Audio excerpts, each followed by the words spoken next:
Sinyal Wi-Fi-mu hilang begitu saja. Layar ponselmu menunjukkan satu ikon kecil, tanda seru merah. Jantungmu berdetak lebih cepat. Kamu belum kehilangan apapun yang nyata, tapi tubuhmu bereaksi seolah kamu baru saja ditinggal sendirian di tengah hutan. Aneh, bukan? Tapi jawaban sebenarnya jauh lebih aneh dari yang kamu kira. Kamu pikir ini soal notifikasi. Ini bukan soal notifikasi. Ini soal sesuatu yang jauh lebih tua dari ponsel, jauh lebih tua dari internet, jauh lebih tua dari kata terhubung itu sendiri. Antropolog Robin Dunbar menghabiskan puluhan tahun mempelajari ini.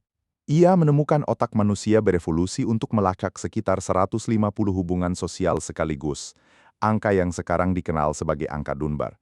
Bukan karena manusia suka bersosialisasi, tapi karena melacak sekutu, mengenali wajah, mengingat siapa berutang budi kepada siapa adalah strategi bertahan hidup. Saat kamu terputus dari kelompok, sesuatu di otakmu menyala. Bukan metafora, sungguh menyala. Psikolog John Cacioppo menghabiskan kariernya meneliti kesepian.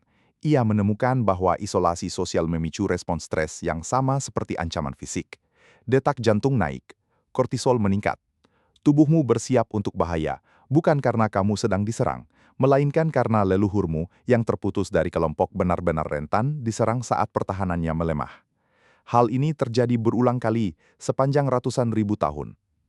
Jadi saat sinyal Wi-Fi-mu hilang, otakmu tidak tahu bedanya antara aku tidak bisa membalas pesan dan aku sendirian di padang tanpa perlindungan. Bagimu itu mungkin terasa konyol, tapi bagi otakmu itu terasa seperti keadaan darurat. Pernahkah kamu bertanya-tanya kenapa kamu langsung mengecek ponsel begitu bangun tidur? Itu bukan kebiasaan buruk semata. Itu naluri purba yang salah sasaran. Nenek moyangmu bangun dan langsung memindai lingkungan, mencari predator, mencari anggota kelompok, mencari tanda bahaya. Kamu bangun dan memindai layar. Gerakannya sama, tujuannya sama. Hanya objeknya yang berganti. Peneliti di University of Maryland pernah meminta sekelompok mahasiswa untuk hidup 24 jam tanpa media digital, apapun. Banyak dari mereka melaporkan gejala yang mirip kecanduan, gelisah, cemas, sulit fokus, bukan karena mereka lemah, tapi karena otak mereka memperlakukan keterputusan sebagai ancaman eksistensial, sama seperti leluhur mereka dulu. Apakah ini berarti kamu kecanduan ponsel? Tidak juga. Ini berarti kamu mewarisi sistem alarm pertahanan yang dirancang sejak zaman purba, jauh sebelum ada kata Wi-Fi.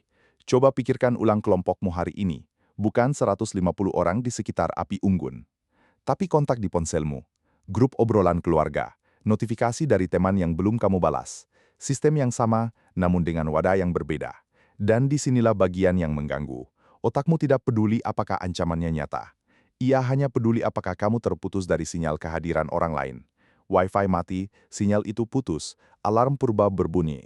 Jadi lain kali saat sinyal Wi-Fi-mu hilang dan kamu merasa panik tanpa alasan yang jelas, ingat ini, kamu tidak sedang berlebihan. Kamu sedang menjalankan program yang sudah berjalan selama 200.000 tahun, hanya saja programnya belum pernah diperbarui. Sinyal Wi-Fi-mu hilang begitu saja, tapi yang sebenarnya hilang bukan koneksi internetmu. Yang hilang adalah ilusi otakmu, ilusi bahwa kamu sedang tidak aman, bahwa kamu telah terputus dari kelompok dan sedang sendirian mencari perlindungan di dalam gelap. Terima kasih sudah menonton. Jangan lupa like, subscribe, dan share. Sampai ketemu di video selanjutnya.